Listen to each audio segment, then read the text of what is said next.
आज की बात करें ना तो आज आप एक पढ़े लिखे समझदार होनहार इंसान हैं। अपनी लाइफ को लेकर जो भी आपकी एक्सपेक्टेशंस है ना वे भी बिल्कुल क्लियर है। आप समझते हैं कि जीवन की मूलभूत आवश्यकताओं की पूर्ति के लिए आपको पैसे की जरूरत है। पैसा जनरेट करने के लिए आपके पास सोर्स ऑफ इनकम होने चाहिए। अगर आप जॉब कर रहे हैं तो भी आपके पास इनकम के आते रहने का सोर्स बना हुआ है, और अगर आप अपना ही कोई काम कर रहे हैं, छोटा बिजनेस हो बड़ा बिजनेस हो, मतलब आप अपना ही कोई काम कर रहे हैं तो भी आपके पास इनकम आते रहने का सोर्स बना हुआ है। यहाँ दिक्कत किन लोगों के साथ आती है? जिनके पास सोर्स ऑफ इनकम अवेलेबल नहीं है। इन सब के चलते यहाँ आपको बहुत सारी कैटेगरीज देखने को मिलेंगी। कोई पैसा कमाने की उधेड़ बुन में लगा हुआ है, तो कोई पैसा कमा पा रहा है लेकिन उसके पास से सुकून गायब है। किसी के पास पैसे की कमी है फिर भी वह एक सुकून वाली लाइफ जी रहा है। कोई कम कमा पा रहा है तो अपना खर्चा मुश्किल से निकाल पा रहा है। कोई ज्यादा कमा पा रहा है तो बेहिसाब खर्चा कर रहा है, और कोई खर्चा करने के लिए तरस रहा है। कोई सोर्स ऑफ इनकम की तलाश में है। आप भी किसी न किसी कैटेगरी में एग्जिस्ट करते ही हैं। आप देख लीजिए आप खुद को कहाँ रिलेट कर पा रहे हैं। इन्हीं सब उधेड़ बुन के चलते हैं एक दिन आप शरीर छोड़ जाते हैं। एंड ऑफ द डे आपको पता चलता है पूरी जिंदगी आपने वह काम तो किया ही नहीं जिसे करने के लिए आप यहाँ आए थे, मतलब आपका सोल मिशन। अभी तक मेरे द्वारा बताई गई सारी बातों में सोल मिशन शब्द का कहीं जिक्र आया नहीं ना? और इस शब्द को कहीं भी यूज किए बिना एंड ऑफ द जर्नी आपने शरीर भी छोड़ दिया। तो इसका मतलब आपने अभी तक ना यही सब कुछ देखा सुना और समझा है कि जो पैटर्न पीछे से आपकी लाइफ में चलता चला आ रहा है आपने भी उसी को फॉलो करना है, और आपकी आगे आने वाली पीढ़ी भी वही करेगी। क्या है वो काम? पढ़ाई लिखाई करनी है, समझदार बनना है, पैसे कमाने की दौड़ में शामिल होना है, मेहनत करनी है। यस ऑफ कोर्स बहुत मेहनत करनी है, बहुत पैसा कमाना है। क्यों कमाना है? खुद एक अच्छी लाइफ जीने के लिए और खुद से जुड़े लोगों को एक बेहतर लाइफस्टाइल देने के लिए। अब इन सारी कैटेगरीज में से ना दो कैटेगरीज को ले लेते हैं जो अब तक शरीर छोड़ चुके हैं। एक वे जो धन संपत्ति से संपन्न होते हुए जिसने शरीर छोड़ा, और एक वह जो पैसे की स्ट्रगल करता रहा और शरीर छोड़कर गया। क्योंकि ये दोनों अपनी अपनी जगह अनभिज्ञ थे। इन दोनों में कॉमन फैक्टर रहा कि ये दोनों ही खुद को हील किए बिना शरीर छोड़कर गए, और इन दोनों ने ही शरीर छोड़ने से पहले तक अपने सोल मिशन के बारे में कुछ नहीं जाना था। सोल मिशन को आप वह टास्क समझ सकते हैं जिस पर काम करने के लिए ना आप इस दुनिया में आए होते हैं। इस दुनिया में आने का मेन पर्पस ही यही है कि आपने उस टास्क पर काम करना होता है, उस टास्क की फुलफिलमेंट करनी होती है। लेकिन जो जो आप बड़े होते रहते हैं ना आपकी समझ में यही आता है कि आपको बस यही काम करना है, रोटी कपड़ा और मकान, इन्हीं सब का अरेंजमेंट करना है।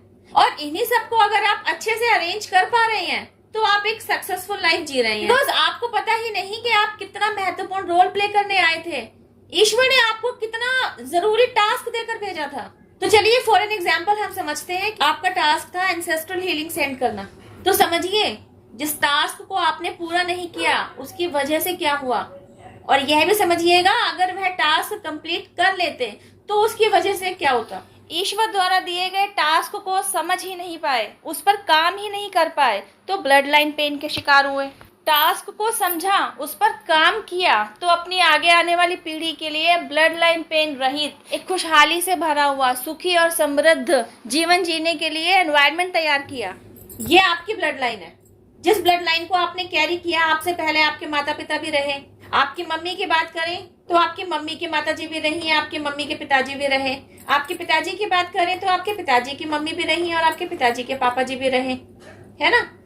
ये तो आपसे जुड़े हुए एंसेस्टर्स हैं। सोचिए शरीर छोड़ने से पहले जो जीवन आपने बिताया, आप एक गृहस्थ की भूमिका अदा कर रहे थे, वहां आप एक मैरिड कपल में से एक थे। तो आपके बेटर हाफ के पेरेंट्स भी थे, आपके बेटर हाफ की ब्लड लाइन भी इस तरीके के एंसेस्टर्स ही कैरी किए हुए थी। आपके बेटर हाफ के साथ जुड़ते ही आपके एंसेस्टर्स की लिस्ट लंबी हो गई, वे एंसेस्टर्स भी आपके एंसेस्टर्स की श्रेणी में शामिल हो गए। अब क्योंकि आप अपने एंसेस्टर्स को हीलिंग सेंड कर रहे हैं, वे हीलिंग इन सभी एंसेस्टर्स तक पहुंच रही है। तो सोचिए आपकी हीलिंग से ये सारे एंसेस्टर्स हील हो रहे होते। इनकी आगे की सोल ग्रोथ में ये जहां जहां स्टक है ना, आपके हीलिंग सेंड करने की वजह से इनकी आगे की सोल ग्रोथ का रास्ता खुल जाता।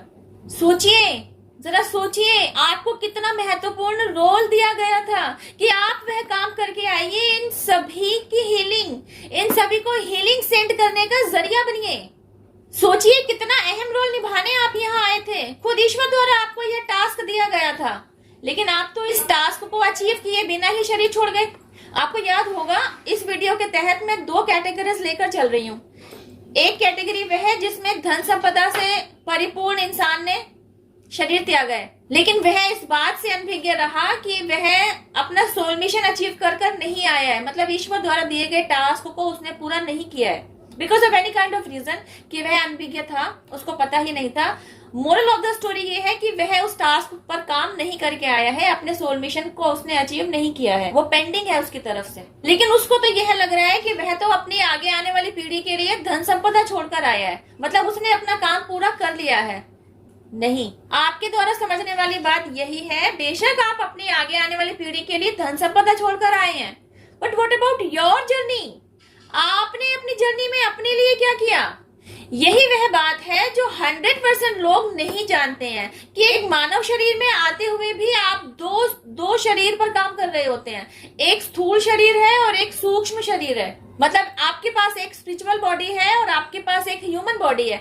आप जो रोल अदा कर आए ना, वो एज अ ह्यूमन बॉडी बहुत अच्छे से प्ले कर आए। एज अ ह्यूमन बीइंग आपने अपनी आगे आने वाली पीढ़ी के लिए बहुत अच्छा काम किया, अच्छी खासी मिल्कियत, अच्छी खासी प्रॉपर्टी बनाने के लिए आपने जी तोड़ मेहनत करी। आई एप्रिशिएट फॉर दैट। आपने बहुत अच्छी धन संपदा अपने आगे आने वाली पीढ़ी के लिए छोड़ दी। What about your spiritual body? Spiritual body के लिए आपने क्या किया? नथिंग। स्पिरिचुअल ग्रोथ के लिए आपने क्या किया? नथिंग। आप मोक्ष तक कैसे पहुंचेंगे? बिकॉज आप ये पूरी जिंदगी आप यह नहीं जान पाए कि आपके स्पिरिचुअल ग्रोथ आपको मोक्ष के द्वार तक लेकर जाती है, क्योंकि स्कूल कॉलेज की पढ़ाई की किताबों में ऐसा कुछ देखने, सुनने या पढ़ने को आपको नहीं मिला। Then how would you know about it? Very true. जो चीज आपने पढ़ी नहीं, देखी नहीं, अपने इर्द गिर्द के एनवायरनमेंट में कभी सुनी नहीं, उस पर आप किस तरह बिलीव कर लेते, उस पर आप किस तरह चल पड़ते। लेकिन फैक्ट तो यही है, आपकी स्पिरिचुअल ग्रोथ कुछ नहीं हुई। आप आज भी वहीं खड़े हैं जहां इस लाइफ साइकिल में आने से पहले खड़े थे। अब बात करते हैं उस कैटेगरी की जो खुद भी पूरा जीवन पैसे का स्ट्रगल झेलता रहा और इसी स्ट्रगल के चलते शरीर भी छोड़ दिया और अपने पीछे आगे आने वाली पीढ़ी के लिए अनफॉर्चुनेट यही पैसे का स्ट्रगल छोड़ गया, क्योंकि वह एक अनसेटिस्फाइड लाइफ जीता रहा, पैसे की तंगी झेलता रहा। तो वह एक पेन कैरी किए हुए था ना, और इस पेन को बिना रिलीज किए उसने शरीर छोड़ दिया, क्योंकि वह इस पेन में है। अब वह अपनी सोल ग्रोथ पर स्टक है, उसके आगे आने वाली ब्लड लाइन में यह पेन कैरी हो रखा है। अब अगर उसके ब्लड लाइन में आगे आने वाला कोई वंशज खुद पर काम कर लेता है, खुद को हील कर लेता है, तो 2 काम करेगा, क्योंकि जब आप हील हो जाते हैं ना, ये फॉर श्योर है, 100% श्योरिटी है इस बात में कि जिस इंसान ने खुद को हील कर लिया है उसे पैसे की तंगी कभी नहीं देखनी पड़ती, और खुद को हील करके उसने अपनी सोल ग्रोथ का रास्ता भी खोल लिया होता है। न केवल अपनी मोक्ष का रास्ता खोला होता है, बल्कि अपने एंसेस्टर्स को हीलिंग सेंड करते हुए उसने वह अहम भूमिका निभा ली होती है, वह जरूरी काम भी कर लिया होता है जो उसके पूर्वज द्वारा नहीं किया गया था। उसने अपने पूर्वजों को हीलिंग सेंड करनी शुरू कर दी होती है, उसने वह जरूरी काम किया होता है, उसने अपने एंसेस्टर्स को हीलिंग सेंड की होती है। गाइस, ये बहुत ही अहम टॉपिक है। इस टॉपिक पर शायद ही कोई आपसे बात करेगा, मैं कर रही हूँ, आप इसका फायदा लीजिए। उस कैटेगरी में आया हुआ शख्स जिसने पैसे नहीं कमाए थे, जो जिंदगी भर पैसे की किल्लत झेलता रहा, पैसे की तंगी के चलते उसने शरीर छोड़ दिया और वह स्पेन में रहा। उसके ब्लड लाइन में आए हुए किसी वंशज ने अपने ऊपर काम किया, खुद को हील किया, पैसा जनरेट किया। उसने जब अपने एंसेस्टर्स को हीलिंग सेंड करनी शुरू की तो उस एंसेस्टर तक भी तो हीलिंग पहुंची जो अभी रिसेंटली एंसेस्टर बना था, वह भी तो हील हुआ ना। न केवल वह हील हुआ, उसके ऊपर की कैटेगरी के लोग भी हील होते चले गए। न केवल उसने खुद को हील किया, अपनी ब्लड लाइन में आ रहे पैसे की तंगी को जड़ से हटा दिया, अपने एंसेस्टर्स को हीलिंग सेंड की। अभी जो मैंने एग्जांपल दिया ना कि आप जब अपनी ब्लड लाइन में हीलिंग सेंड करना शुरू करते हैं तो वह हीलिंग किन किन लोगों तक पहुंचती है, आपके किन किन एंसेस्टर्स तक पहुंचती है। जिस भी ब्लड लाइन को आप कैरी किए हुए हैं उसमें आपके मम्मी पापा हैं, मैंने पहले भी बताया, आपके मम्मी के भी मम्मी पापा हैं, आपके पापा के भी मम्मी पापा हैं, मतलब पीछे पूरी एक सीरीज चल रही है, न जाने कहां तक जा रखी है। यह तो आपकी ब्लड लाइन साइकिल है। आपसे जुड़ा हुआ वह शख्स जो आपका बेटर हाफ है, उसने भी एक ब्लड लाइन कैरी किए हुए है, उसके एंसेस्टर्स भी आपकी तरफ आ रखे हैं। तो सोचिए, आपके द्वारा खुद को हील कर लेने की वजह से, हीलिंग को समझ लेने की वजह से, हीलिंग प्रेयर के साथ जुड़ने की वजह से, अपने एंसेस्टर्स को हीलिंग सेंड करने की वजह से कि कहाँ तक आपने हीलिंग को सेंड किया होता है। आप खुद नहीं जानते आपके किस किस जन्म के पूर्वज तक ये हीलिंग जा रही होती है। यू नेवर नो, लेकिन जा रही होती है, ये फैक्ट है। जा रही होती है just because of you have done this fabulous job. यही तो है डिवाइन वर्क जिसे आप करते हैं, क्योंकि जब वे हील होते हैं ना, उनकी मोक्ष की प्राप्ति का रास्ता खुलता है। तो एंड ऑफ दिस जर्नी क्या मिलता है आपके एंसेस्टर्स को? मोक्ष। मतलब आपकी हीलिंग सेंड करने की वजह से आपने अपने एंसेस्टर्स को मोक्ष तक पहुंचा दिया होता है, उन्होंने मोक्ष प्राप्त किया होता है। सोचिए आपके द्वारा किए गए किसी काम से आपके एंसेस्टर्स को मोक्ष मिल गया। It is not an ordinary work, it is an extra ordinary work done by you. आपके एंसेस्टर्स को मोक्ष मिल रहा है, अल्टीमेटली अर्थ की वाइब्रेशन अपग्रेड हो रही है, and this is done by you. तभी तो बोल रही हूँ यह एक डिवाइन वर्क है जिसमें आपने हाथ बटाया है, जिसमें आपने कंट्रीब्यूट किया है, क्योंकि आपने ये काम किया है, क्योंकि आपने डिवाइन वर्क में हाथ बटाया है, तो आप डिवाइन ब्लेसिंग्स को रिसीव करने के हकदार तो बनते ही हैं। और क्योंकि आपने अपने एंसेस्टर्स को हीलिंग सेंड की है, उन्हें मोक्ष तक पहुंचाया है, तो आप अपने एंसेस्टर्स की ब्लेसिंग्स रिसीव करने के हकदार भी बनते हैं। बीच में कहीं आपके पेरेंट्स भी हैं। जब आपके द्वारा किए गए इस काम की भनक आपके पेरेंट्स को लगती है, अब चाहे तो वह जीवित है, चाहे वे आपके एंसेस्टर्स हैं, तो आपके पेरेंट्स की तरफ से भी आपको ब्लेसिंग्स मिलती हैं। अब समझिए यह जरूरी काम किसने किया?